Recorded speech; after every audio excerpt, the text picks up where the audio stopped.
जय श्री कृष्णा। आज हम प्रदोष व्रत की कथा सुनेंगे।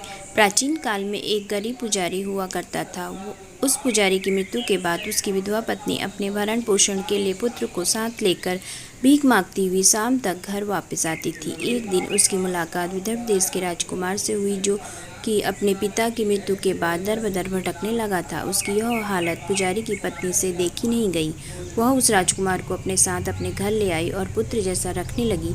एक दिन पुजारी की पत्नी अपने साथ दोनों पुत्रों को सांडिल्य ऋषि के आश्रम ले गई। वहां उसने ऋषि से शिव जी की प्रदोष व्रत की कथा एवं विधि सुनी तथा घर आकर अब वह भी प्रदोष व्रत करने लगी। एक बार दोनों बालक वन में घूम रहे थे। उनमें से पुजारी का बेटा तो घर लौट गया, परंतु राजकुमार वन में ही रह गया।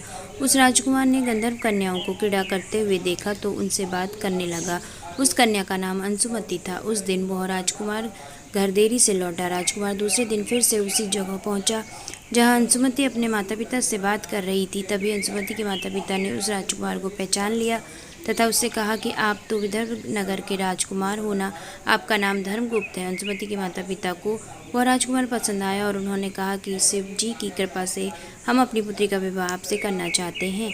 क्या आप इस विवाह के लिए तैयार हैं? राजकुमार ने अपनी स्वीकृति दे दी तो उन दोनों का विवाह संपन्न हुआ। बाद में राजकुमार ने गंधर्व की विशाल सेना के साथ विदर्भ पर हमला किया और घमासान युद्ध कर विजय प्राप्त की तथा पत्नी के साथ राज्य करने लगा। वहां उस महल में वह पुजारी की पत्नी और पुत्र को आदर के साथ ले आया तथा साथ रखने लगा। पुजारी की पत्नी तथा पुत्र के सभी दुख व दरिद्रता दूर हो गए और वे सुख से अपना जीवन व्यतीत करने लगे। एक दिन अंशुमति ने राजकुमार से इन सभी बातों के पीछे का कारण और रहस्य पूछा। तब राजकुमार ने अंशुमति को अपने जीवन की पूरी बात बताई और साथ ही प्रदोष व्रत का महत्व और व्रत से प्राप्त फल से अवगत कराया। उसी दिन से प्रदोष व्रत की प्रतिष्ठा और महत्व बढ़ गए तथा मान्यता अनुसार लोग यह व्रत करने लगे।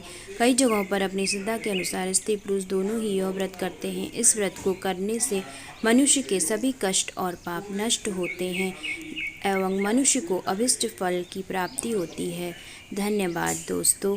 आपको यह कथा कैसी लगी कमेंट करके ज़रूर बताइएगा और लाइक कीजिए, सब्सक्राइब करना बिल्कुल ना भूलिएगा। धन्यवाद।